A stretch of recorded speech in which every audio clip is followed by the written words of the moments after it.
excited about this because I've heard a lot about PJ and I know he does a lot of different things, strip technology and so much other skills and talent involved right here. But let's have a chat with PJ. There he is. PJ, how's it going? Fine. How you doing? I'm good. I'm good. Welcome to Rana's Radar and thank you for meeting me. Well, you're welcome. I want to teach you some crazy things behind the scenes here at Strip Technologies today. That is what we are excited about because I've been learning about sandblasting and now Strip Technologies. Well, you know how we came together is because you saw my video on Instagram. Yeah. Where I was hand sanding. Yeah. And he's like, what are you doing, woman? Yeah. You know, there's different techniques. Yeah. Okay. Everybody has their own different techniques. And this one here is Strip Technologies. I'm going to show you how it's kind of, in a sense, done in the correct way. Okay. Now, there's different ways. Now, what you did was okay. Yeah. For people that just want to do it behind their house, that had a lot of time on their hands, that just wanted to not spend that much money on a project, there's nothing wrong with that. But this, it's hard to explain. Let me show you what you're getting ready to see. Yep. And the technique. We're definitely going to see that. I want to see it in action. And like PJ said, I'm learning on how to do things absolutely the way everybody else has learned. You know, all you car guys out there in your garages, in your shops. And I'm so blessed to have Kent with me to show me everything. We did the sandblasting, hand sanding, and as well as that with the channel. And because we're in 2023, I want to keep up to date with the latest technologies. Yes. And I think that's where Strip Technologies comes into play.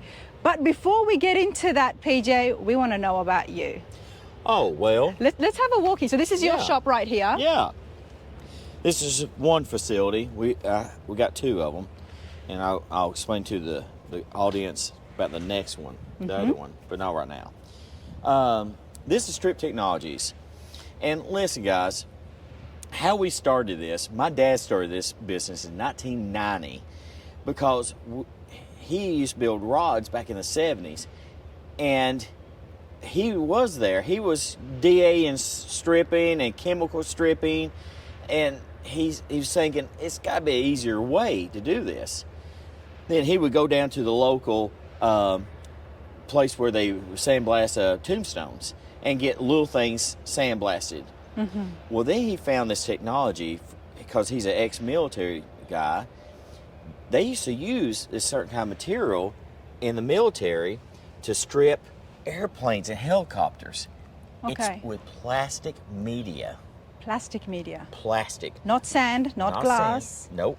This is plastic, and what I love about it, it's recyclable plastic from companies make your light covers, switch covers. Yep.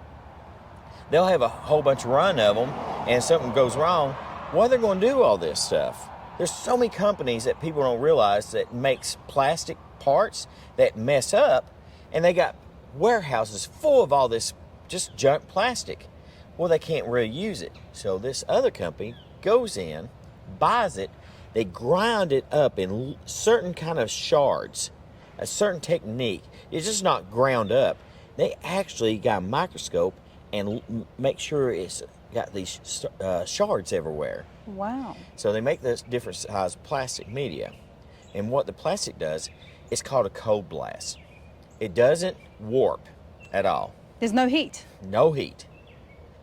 It takes the paint off. Unfortunately, it doesn't take rust off. Okay.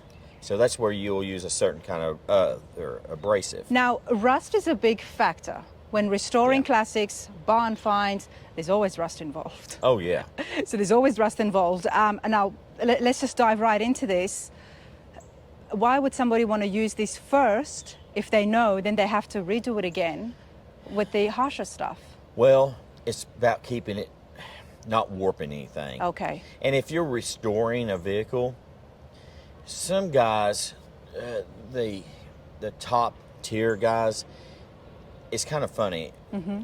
When you blast one with plastic, you can tell when it comes down a assembly line, when it was like a 57 Thunderbird in here, or I think 56 this Thunderbird, there's marking on it that came down assembly line. It tells what batch of car it was. Okay, which sometimes the other blasting can actually get rid of. but it's under the paint. The plastic won't take that marking off, but it'll take the paint off. Okay. But I'm sorry, I jumped the gun. Uh-huh. We have not plastic blasted under the hood to find any markings. Yep. Usually the markings are right here. We just got done doing a car because the guy wanted to document the restore on it and find all the literature that he could. So it was a 56 Chevrolet. It was number 627 off the assembly line in March in 1956. Wow. Yeah. So, you know, some people like that, some people don't. But regardless, the plastic, this is what it does. Look how shiny that is. It looks like it just been stamped from original. It doesn't hurt the metal. Now, all what you see here is the original lead. Now, some people want, when they come in, they want all the Bondo taken out. Yep. It'll take the Bondo out and you have a brand new surface. This ain't had Bondo in certain places. But that lead, it doesn't hurt the lead. It doesn't take it out. Now, it will beat it up just a little, you can see. Yeah. But it doesn't take it all out. This was pretty fascinating because the other thing that I learned today is that before Bondo, before all the fillers, it was lead that they used to use. And this car had gotten pretty early on because it's a 56, you said? I think so. I got to look at the paperwork. And early on, probably before the 70s, it already got some work on it. And that's the work that we are seeing today. You know, it's kind of embarrassing. We got so many cars coming in and out of this place. I actually kind of forget what... Well, we're not surprised. And this is why I said, you know, let's get to know PJ. Now, before anything else... For example, I just got me a new machine. It's a dry ice blaster. Dry ice. Now, thank you for bringing that up because we're talking about sandblasting, basically stripping technologies, like you said, stripping the classics, the cars, buildings, whatever, of the paint. And sand is one thing, and we're talking about media as well, which we're going to look and see that demonstration very soon, and we're going to look at the different grains.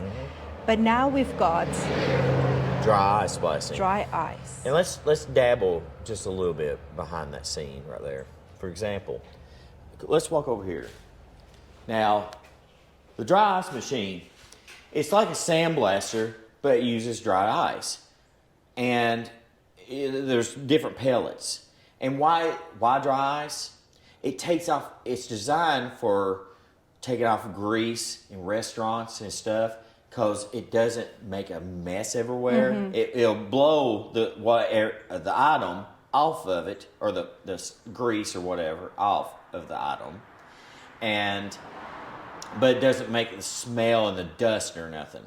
So a lot of factories, food companies, we go into a food factory where they process and make food, we go in there and clean their machines, and nothing hazard is wrong or gets on the food or nothing because it's already dry ice. It evaporates. Wow, okay. But for example, right here, this old big block motor,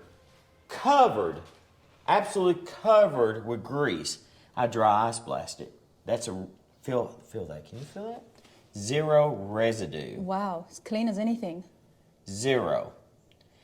And if you look, if I stayed on a little bit harder, it was taking the paint off, and look, that's the original casting. So dry ice is very effective. Very effective. So like motors and stuff, but the main thing, what we use it a lot for, is undercoating. Okay. That Thunderbird over there had so much, and that's what saved the car from all the years. It had so much undercoating, at least a 1/4 inch thick undercoating on it, the whole thing. So we had to blast it, get it all off, and clean it, and it looks like a brand new metal under there. But the beauty about it, it did not take none of the original primer from the factory off. So that person now can restore the vehicle and not put the undercoating on, but they know exactly what color of primer it was from the factory. Yeah, from the factory. So in what time would you do use the ice as opposed to media or sandblasting? Well, usually we dry ice first. Okay. Because it makes a mess everywhere. Yep. And it does leave a water, evaporation. Mm-hmm. And you don't want it after you already sandblasted. You've already To get opened moisture the pore. in there. Yeah, Okay. The pore of the metal. So it's one of the first fresh. steps. You do that first. Now, dry ice is very expensive. I'm not going to kid you. That car over there to do the whole bottom, I usually don't give my prices out, but I'll tell you this. That was around $7,500. Wow. It wasn't me making a killing. Yeah. It took 1,500. No, more than that. Yeah, I'm sorry.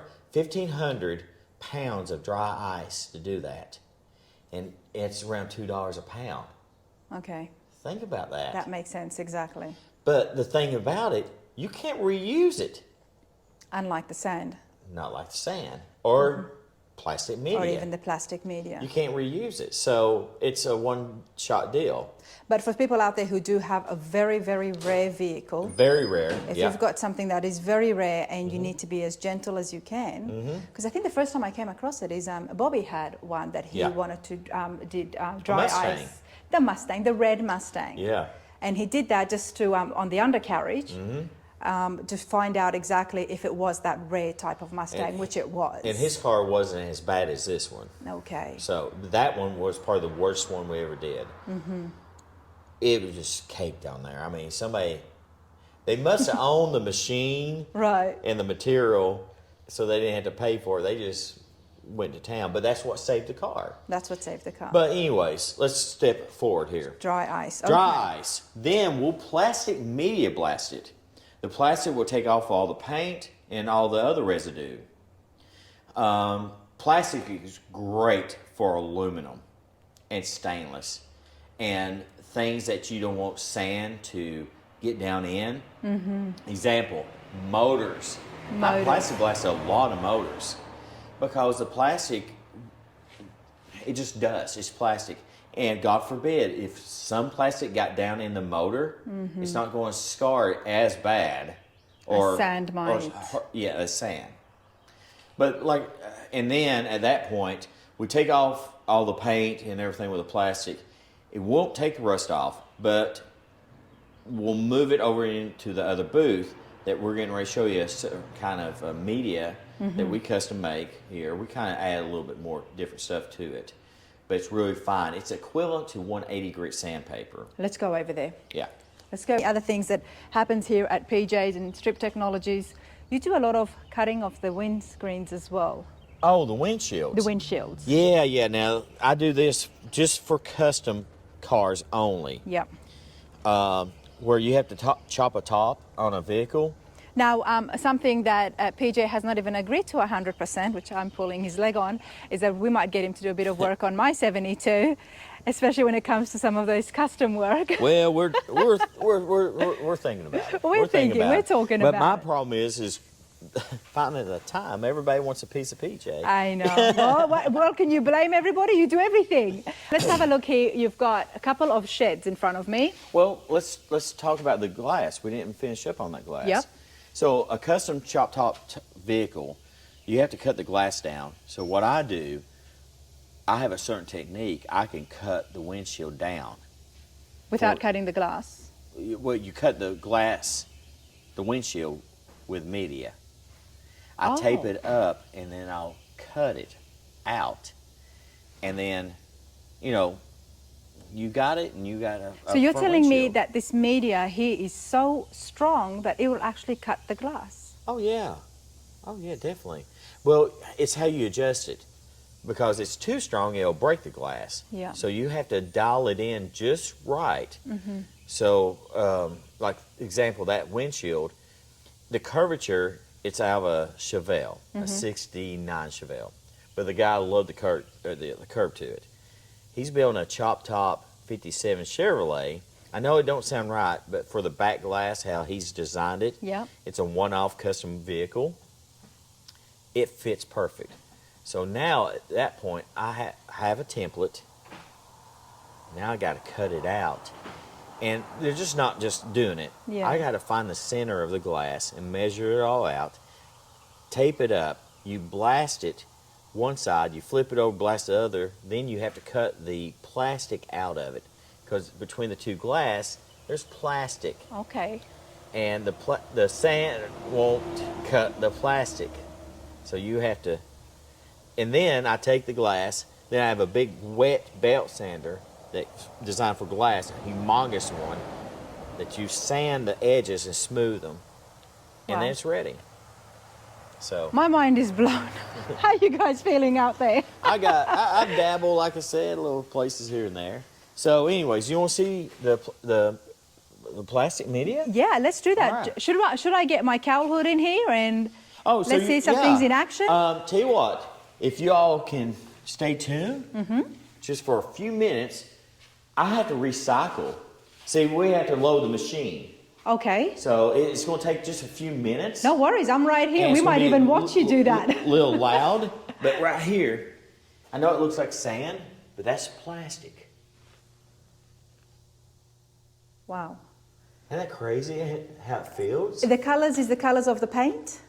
No, different colors of plastic that's been grounded up. Wow, recycling at its best, isn't it? Yes, like toys or bows or anything you think of plastic, it's recyclable. Wow. And that's So what we do. everything goes in there? Yes, in here, and it goes through this wall in the very back. There's the machine. And that's where you connect your hose? No, you're connected here. Oh, you're connected here. And this is the hose. Oh. Right through here. See this big wand? So that's the media comes out here. This is called a dead man. So you have air comes in. When you push that trigger, the air goes back, tells the machine to open up, then all that media comes out here. Okay. And we have to wear helmets Yep. that pumps fresh, clean air in, and sometimes we listen to music in there. I ain't gonna Yep. lie. The boys want me to put a TV monitor. I'm not gonna do that. Now, PJ, do you have 2 helmets? Yes. Oh. Well, I'm going to get right in there with you. Oh, you're gonna blast. I'm gonna blast, Yeah, absolutely. you're gonna get suited up. Let's get suited up. All right, we did sandblasting, we did hand sanding, and now we're gonna look at media blasting. So, like I said, I've got my cowl hood here with me at Strip Technologies, and you know me, I'm not gonna just sit and watch, I gotta get involved. That's exactly what I'm doing. I'm gonna get myself all set up.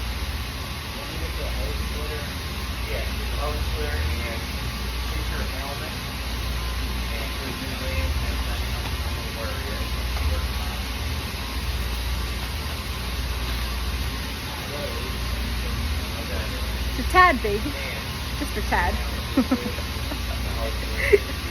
I reckon I could put 2 of me in here. I'm in my get up as well, everybody, so I'm gonna go ahead and do some media blasting. Let's go do it. Let's go do it. You know, I get excited about things like this, everyone.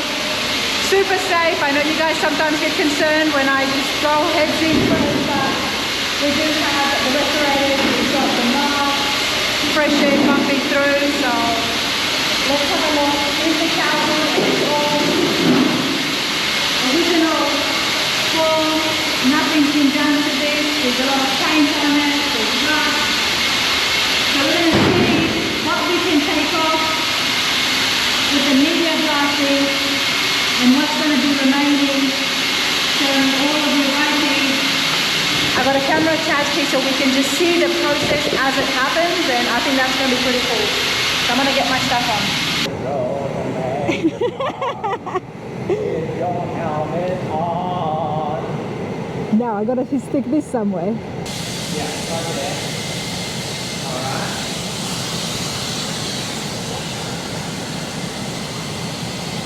Good. Can you hear? All right, hold on. Let me fix this.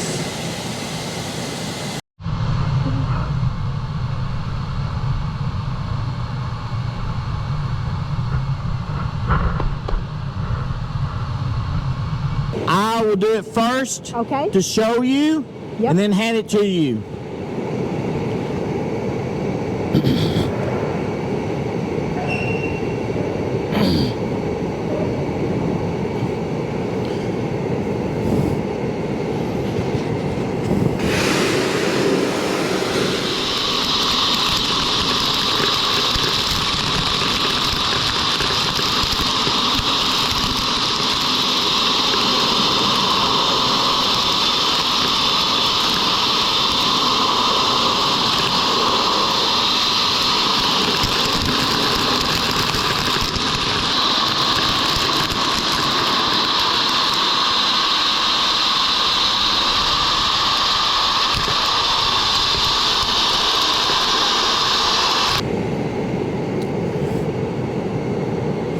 nice. Can we just have a look here what PJ's done, and already we can see such a smooth surface.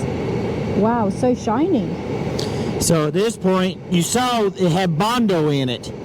Yep. That yellow was body filler. So, and at the time you didn't know it had body filler in it. Already offhand, just looking at this, it's definitely a lot more smoother finish than sandblasting. I can say that. It's a lot more smoother finish. I know you're talking, but I don't know what you're saying. I don't understand the words out of your mouth, ma'am, but you'll hear this audio and you'll understand. Here, God loves you. Go down with low. it. Okay. I'm going to get you to hold this. All right.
We was coming to this way, the pressure is turned way up where we just got done doing the other job.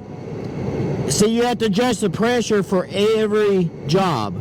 Okay. So at this point, let's turn this thing over and make sure we get the vents one way. Ah, right. And it looks like we're pretty damn close. But there's some places this way. And when you're blasting, I saw you doing this. It's really easy to go too fast. You want to take your time, and that way you know you're blasting everything. Slow. Okay, slow. Kind of slow down, and relax. And so we'll do the back here, but then we're going to turn it that way. And then we're going to turn it the opposite way. Unfortunately,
How are we going with it? all right.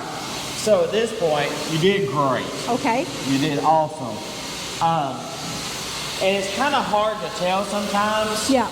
Now I know I got the media turned up too high, the air pressure turned up too high, because we did a job earlier that required it. Okay. So that's why it's a little bit more powerful. Yep. But it still didn't hurt that. Yeah. So. Wow. you kept on going over it. You didn't have to, but and that's okay. Yep. But it's kind of hard to see where you started and where you stopped. Now, how much quicker was this compared to your other one? This is so much more quicker, and I loved it when we did this part here because I think the camera got it. It was just like magic. It was transforming before our eyes, and yeah, that was amazing. Wow. Yeah, now look at that sheen. That is perfect, just like it was stamped in 1972. I mean, the whole transformation was so quick, and like you said, PJ, time is money, and if someone can do it. Just think about what it will take you to sand between all them little stuff, and it's done. Look, that is perfect. Wow. Now, you see there's rust there. Yes. And that's where we're going to use our other machine to lightly take that off. Okay. But at the same time, we're going to dust the whole thing because that looks great. It's nice and smooth and slick. But remember, whatever material that you put on the bare metal, it has to have something to anchor to, something to bite into. Okay. If it's slick and shiny, of course, it's going to peel off. Okay. You want something to anchor really good to. And we're talking about a primer? Is that? Yes. Yeah. Any kind of primer. But so what would happen if somebody was to put primer on this after just media blasting? Then you could put a self-etching primer. It'd be okay. I personally like something a bit more anchored, better. Yep. That's just me, because I don't want nothing coming back and haunt me in the past. I want to make sure that it's going to bite onto it, and we're not have to deal with it our next lifetime. Exactly. So, and this is such an important part of the restoration process, the body work, before the body work even starts, starting with a really good canvas, isn't it? And getting it right, getting that right surface, it is so important. Well, and also, I do this for a lot of high-end car builders. Yeah. And I might get in trouble tell you when there's secrets behind the scenes. Mostly what I do, I'll blast it first, then they take it, they'll do all their metal work. Okay. And that's key. People think, oh, we're just going to blast it, paint it, put it together, and we're done. And that's okay. But if you want to take it to that next tier of custom work, you will blast it, they'll take it, do their metal work, fit, make the gaps, weld, grind, and make everything fit good. Then they bring it back to me, and then I lightly dust wherever the weld is in a grind, down in the welds and stuff. It's contaminated. So we want to pull all that welding gas, dust, and everything off of them welds. Then at that point, you start doing your body work and priming and everything else. But until then, we can put one light coat of primer on it. So, for handling around your shop, you might not get to it. But usually, they come back to me, I dust them for one last time, and then it goes through that process. I know it seems like, oh my gosh, that's a waste of money. But that is what sets it apart from doing it at home to getting it done professionally and making yours stand apart, and they're the ones that do win these awards, because the judges look at things like that when it comes to the car shows. And the quality. And the quality. And the thing is, why do you think some of these car builders get all the jobs? Why do you think they're years behind a backlog of people wanting them to do their cars? Yes. Because the people are seeing cars they built 10 or 15 years ago, still looks good to this day. It's perfect. You might have some fly-by-night guys that'll make it look pretty. Or when you first get it, maybe a year goes by. I've had a car come in recently. It was beautiful. It was slick looking. Then I started looking at it. It was bubbled under the paint everywhere because they stripped it. They did not. They primed right over rust, dust, rust. And painted it and finished the guy's car. It's done. He had to take it all back apart and bring it back to me. to do that one little extra step. Yeah. Ruin everything. Wow. So. It's so crucial, those details. And, and for people like me, I guess, who's new to this world, but is eager, like very eager. Oh, yeah. I want to get my truck done, I want to have an up and drive in, but this is the information that I do find so useful, and I hope you guys at home are really paying attention that if you're building a car, you love this, you love the passion, and you're spending a lot of money. Money doesn't grow on trees as much as we like it to, but we want to have the car done right. These are the crucial steps that need to be taken. Has to. You can take yourself to a different level of the high-end car builders. You might not know everything, their secrets, because they work really hard. I have my own secrets that I've done, and I don't share with a lot of people, but I know how to do the job quickly, but yet correctly. Yeah. And I don't have nothing come back and bite me. Exactly. So. Exactly. All right, well, this is looking really good, so we're going to finish this off because we have to. Now, my question is that I brought the cowl hood here, not the rest of my truck, PJ. What do we do once this is finished to stop it from rusting? Well, what we're going to do, I'm going to go ahead and knock this out real quick for you. Yep. I know what needs to be done.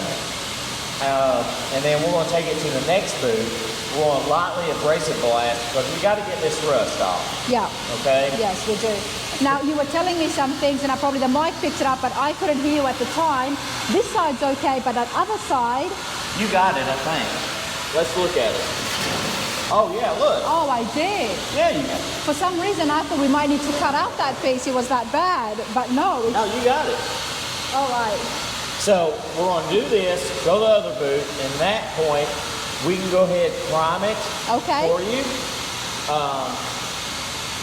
I feel like put one coat of primer on it just to seal it up. Yep. And then you take it back to your shop and start fitting, do your metalwork. I would imagine you don't want the antenna there. You've got to weld that up, dolly it out, and also where the fender fits, where the door fits, where the hood fits. People don't realize how much work it goes into building one of these cars. Because you might have to, I've done this before. Because they have to remember, the manufacturer companies, they don't care about perfect door gaps. No. Especially trucks. They just want, old farmer boy, he don't give a damn. He just want to knock it out and go on. So at that point, you're taking it to a different level. You got to do all your metal work. Make sure everything fits, a perfect gap around everything. Yeah.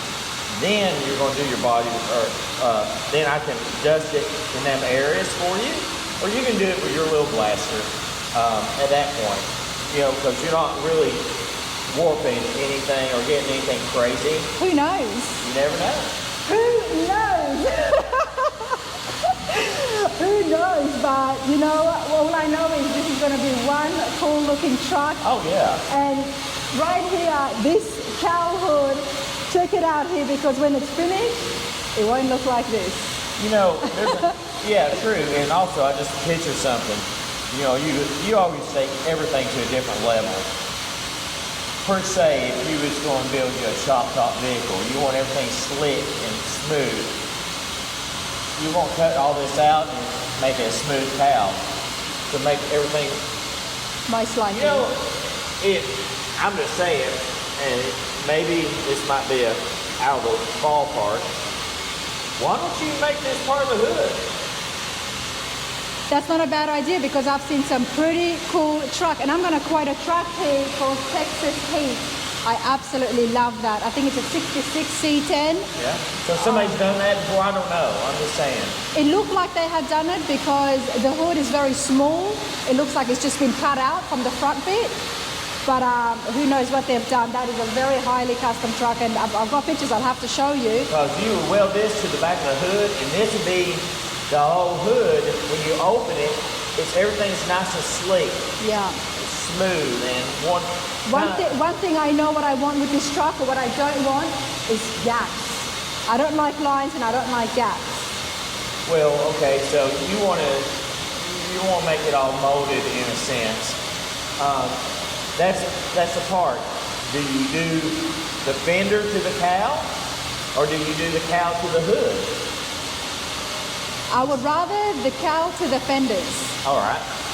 Yeah. So that'd be easy. That's really easy. Is it? Okay. The reason I say that is because from what I've got in my mind, and I have to talk to Brockmeyer again. Well, let me back up. It's easy to weld it on there. Yes. You have to remember this. This is very crucial. You have to take this back off and on at least 2 or 3 times Yeah. to paint it. Yeah. So this has to be one piece. Your hood and fenders, your fender and cowl has to come off that front as one piece and not bend everything, because every time you put it on and off, it will move. See, it's all about details. It's a domino effect. Every domino you put down, if you take one out or accidentally hit it, when it's all said and done, it's not going to be right. So it can be done.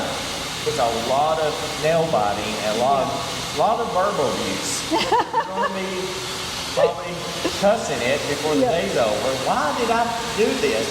Yes, it is cool, but why? Why the hell?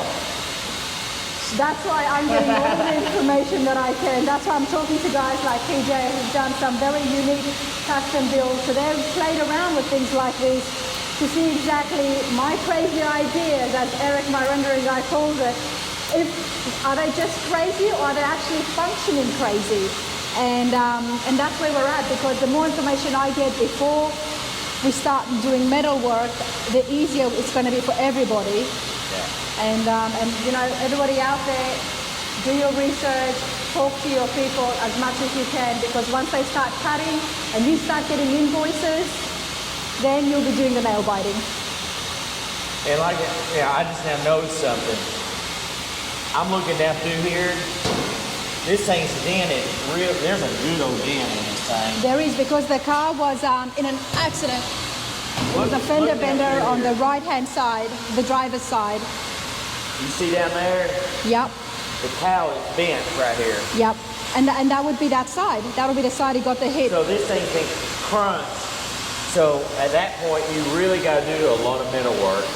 And I'm trying not to discourage you, but always remember, custom work. Yeah. It's whatever you want to do. Anything's possible. Yeah. Humanity can do anything they put their mind to it. But you got to make sure it functions, like you said. Yes. I think it'd be easier to put this to the hood, because that's one piece coming off. Okay. You can do what you're saying. It is possible, but every time you're taking it off and on.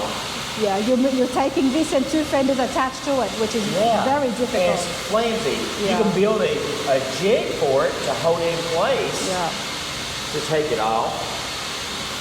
I don't know. I mean, it's your vehicle, and that's the view about it. You can do anything the hell you want, because it's yours.